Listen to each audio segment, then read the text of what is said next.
안녕하십니까. JTV 저녁 뉴스입니다. 2017 세계 태권도 선수권 대회 개최지 결정이 이틀 앞으로 다가왔습니다. 대회를 유치하기 위한 전라북도 유치단이 개최지가 결정되는 러시아로 오늘 출국했습니다. 보도에 송창용 기자입니다. 2017 세계 태권도 선수권 대회 개최지 결정이 이틀 앞으로 다가온 가운데 전라북도 유치단이 개최지가 결정되는 러시아로 출국했습니다. 유치단은 송하진 도지사를 비롯해 김광수 도의장, 이은택 유치위원장 등으로 구성돼 있습니다. 정부에서는 김종 문화체육관광부 제2차관이 참석해 측면 지원에 나섭니다. 전라북도 유치단은 개최지가 결정되는 오는 10일까지 세계 태권도연맹 집행위원들을 상대로 홍보활동을 펼치게 됩니다. 전라북도는 무주 태권도원이 7천만 세계 태권도인의 성지라는 점을 집중 강조할 예정입니다. 4,500석 규모의 태권도 전용 경기장과 태권도 박물관, 대규모 연수원 등 국제 경기를 열기에 더할 나위 없는 좋은 시설들이 있다는 점을 내세울 계획입니다. 러시아 현지 분위기에서도 태권도는 한국이다라는 그러한 현장 분위기를 조성하는 데 만전을 기할 것입니다. 경쟁 도시인 터키 삼순시는 올해 세계 장애인 태권도 선수권 대회와 월드 그랑프리 시리즈 2차 대회를 잇따라 개최하는 등 국제적인 태권도 중심 도시라는 점을 홍보할 것으로 알려졌습니다. 2017 세계 태권도 선수권 대회 개최지는 세계 태권도연맹 집행위원 22명이 참여하는 투표로 결정됩니다. 전라북도 무주와 터키 삼순시 가운데 누가 승자가 될지 이제 이틀 뒤면 결정됩니다. JTV 뉴스 송창용입니다. 군산과 김제에 대형 매장이 잇따라 입점을 추진하고 있는데요. 대형 매장 진출을 제한하기 위해 마련한 융통산업발전법 개정안이 6개월 가까이 국회를 통과하지 못하고 있습니다. 보도에 김진형 기자입니다. 한 대기업 소속의 유통업체가 대형 할인 매장 입점을 추진하는 부지입니다. 이곳에서 2km 안에는 두 곳의 전통시장이 있습니다. 전통시장에서 1km까지는 전통상업보전구역으로 지정되어 있습니다. 자치단체 조례는 전통상업보전구역에 입점하려면 전통상인의 사업 개시 동의서를 받도록 해 대형 매장의 입점을 제한하고 있습니다. 하지만 이곳은 1km와 2km 사이에 있기 때문에 제한을 받지 않습니다. 이런 문제를 막기 위해 지난해 12월 전통상업구역의 범위를 1km 이내에서 2km로 확대하는 유통산업발전법 개정안이 발의됐습니다. 영세상인뿐 아니라 전통시장을 위한다면은 빨리 그런 법이 통과가 돼서 어떤 우리 상인들을 보호하는 법안이 마련되기를 바랍니다. 그러나 이 개정안은 6개월이 다 되도록 국회 법안심사소위원회에 계류되어 있습니다.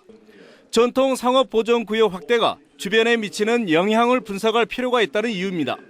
어떤 긍정적인 효과와 또 거기에 대한 반대급으로서 어떤 부작용이 있을지를 우리가 이렇게 면밀하게 검토를 하고 논의를 해야지.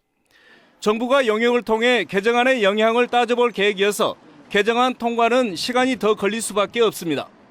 국회가 이런저런 핑계로 유통산업 개정안 통과를 미루는 사이 대형 매장 침투로 인한 골목 상권의 피해가 더욱 커질 것으로 우려되고 있습니다. JTV 뉴스 김진형입니다. 재가동한 지 나흘 만에 다시 고장나 멈춘 한빛원전 3호기는 제어카드에 문제가 있는 것으로 드러났는데요. 원전 측이 재가동을 위해 지난해 교체한 중고 제어카드를 다시 쓰려고 해 반대의 목소리가 높습니다. 정원희 기자입니다. 지난달 재가동한 지 나흘 만에 다시 고장으로 멈춘 한빛원전 3호기입니다. 원인은 지난해 10월 새로 교체한 냉각제 펌프의 제어카드가 불량인 것으로 드러났습니다. 그런데 원전 측이 재가동을 위해 새 부품으로 바꾸기 전에 쓰던 중고 제어카드를 재사용하는 방안을 검토하고 있습니다. 새 부품을 주문 제작하려면 시간이 많이 걸리는 만큼 아직 사용 연한이 남은 기존 제품을 다시 쓰겠다는 겁니다. 9년 동안 사용할 동안 문제가 없었기 때문에 그것 자체로도 안정성이 검증이 됐다고 이렇게 판단을 해서 주민들은 원전의 안전을 위해 바꾼 기존 부품을 다시 쓰는 건 말이 안 된다며 반발하고 있습니다. 원전의 안전성을 담보하는 데 있어서 구제품을 폐기하고 신제품을 넣는데 신제품이 오류가 나서 다시 구제품을 쓰겠다. 이 논리 자체가 용납이 안 된다는 거죠. 더구나 증기 발생기 안에는 아직 많은 이물질들이 제거되지 않은 채 남아 있습니다. 이 때문에 한빛 3호기의 재가동을 전면 검토하고 원점에서 문제를 해결해야 한다는 목소리가 큽니다. 한빛원전 3, 4호기에 대해서는 여러 문제점들이 있어서 폐쇄해야 된다 이런 요구들이 있거든요. 폐쇄를 못할 망정 이렇게 제대로 안전이 점검되지 않은 상태에서 무리하게 가동하려고 하는 것들은 분명히 문제가 있다 이렇게 생각합니다. 잇따른 고장으로 주민들이 더 이상 불안에 떨지 않도록 철저한 대책 마련이 필요해 보입니다. JTB 뉴스 정원익입니다.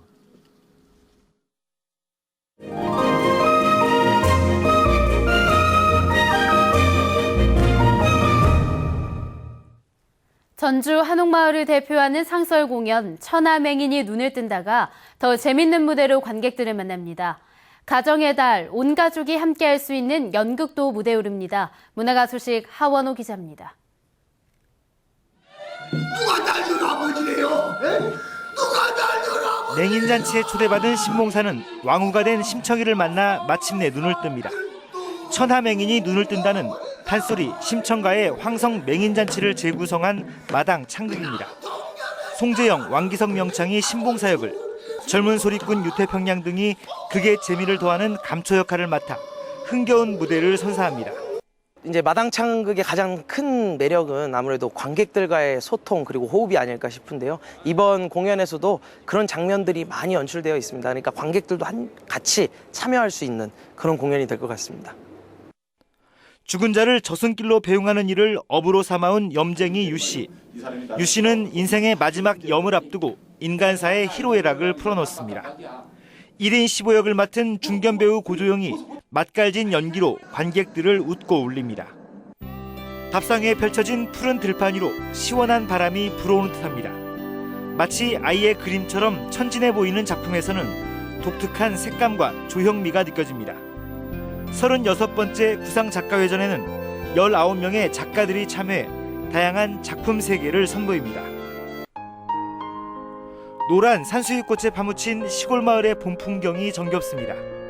소담스레 피어난 도라지꽃은 자연의 찬란한 생명력을 보여줍니다. 화가 김세교는 이번 전시회에서 투명한 물빛으로 담아낸 수채화 작품 20여 점을 선보입니다. JTB 뉴스 하원호입니다. 전주 한옥마을 주변 노상주차장이 다음 달부터 유료화됩니다. 전주시는 한옥마을 주변 기린대로와 한벽교에서 남천교 사이의 노상주차장을 다음 달부터 유료화한다고 밝혔습니다. 노상주차장에는 소형차만 주차가 가능하고 대형 버스는 주차할 수 없습니다. 이달부터 영유아를 대상으로 A형 간염 예방 백신의 무료 접종이 실시됩니다.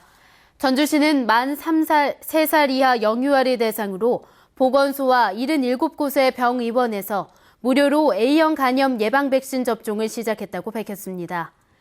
A형 간염 예방 백신은 만 1살 이후에 1차 접종을 하고 1차 접종 이후 6개월에서 12개월 사이에 접종하면 됩니다. 날씨입니다. 전북 오늘 정읍 24.4도, 전주 23.3도 등 어제보다 조금 낮았습니다. 오늘 밤부터 내일 새벽 사이에는 빗방울이 떨어지는 곳이 있겠습니다. 주말인 내일은 흐리다가 낮부터 점차 맑아지겠습니다. 아침 최저 기온은 11도에서 13도, 낮 최고 기온은 23도에서 27도로 일교차가 크게 벌어지겠습니다. 일요일인 모레도 맑은 날씨 속에 낮 기온이 28도까지 오를 것으로 보입니다. 전주기상대는 다음 주 월요일과 화요일 사이에 꽤 많은 비가 올 것으로 내다봤습니다. JTB 저녁 뉴스를 마칩니다. 시청해주신 여러분 고맙습니다.